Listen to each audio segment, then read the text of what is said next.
9gag and stuff, you can get your comic on their site pretty easily, and hundreds of thousands of people will see it immediately. It might not get any reference to you because they're not very good at doing that, but it's immediate recognition, and it feels really good to have people enjoying your stuff right off the bat. Hi again. This is not really related to Cyber, I guess, but more related to how you feel about the internet. So continue on from there. I've had a lot of discussions with some friends of mine, a particular friend of mine who is very much against, or very much believes that the internet as a whole has caused more harm than good. And he says that because the reason is that because all these crimes being committed on the internet, and they can be so much more wide-ranging. Whereas the positive aspects of the internet that people say, more information, sharing a community.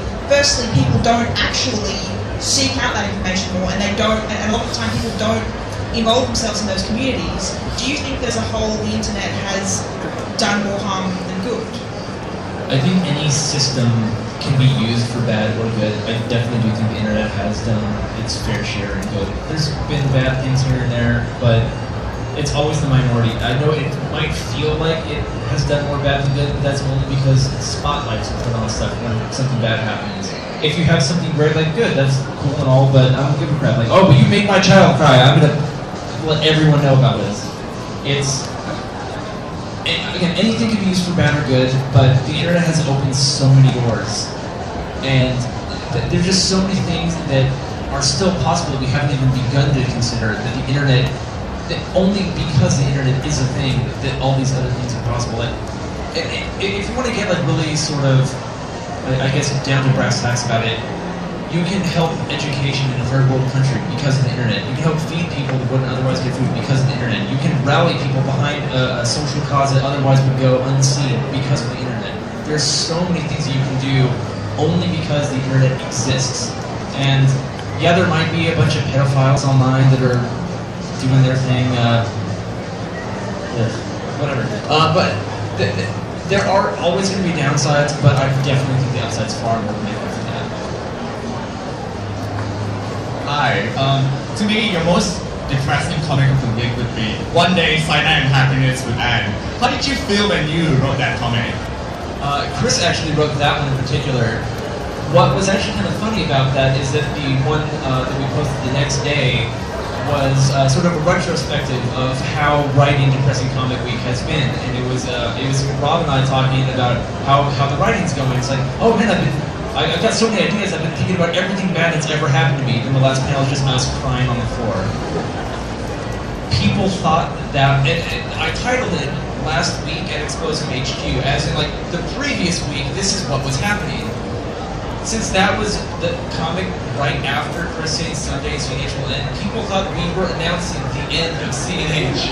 So we had a bunch of people posting on our Facebook and emailing us, please don't stop, please don't stop. We're gonna keep going. I'm so sorry that this spread that way. We're gonna keep on going. I can't say we're gonna go forever, but we're not planning on ending anytime soon. We're talking about being Jeff Jabs from QC. Have you ever thought of having comics running skits or anything, or just one-offs? Every now and then we have one with the theme weeks. We have characters that recur every once in a while. But I think having the one-off new thing every single day actually really helps us.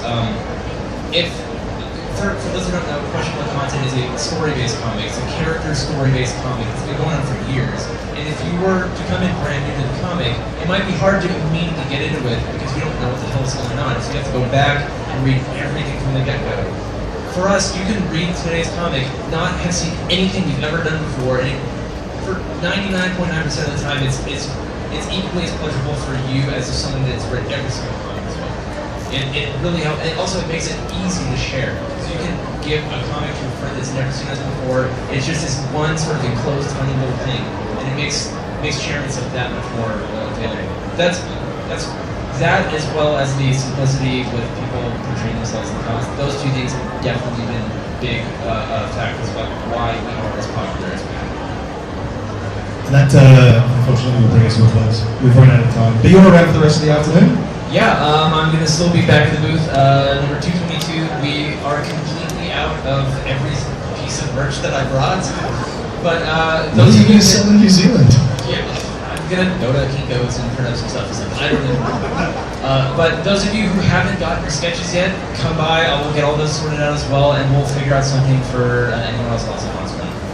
So drop by and say hi to Matt. Give him a big round of applause, Matt Melvin.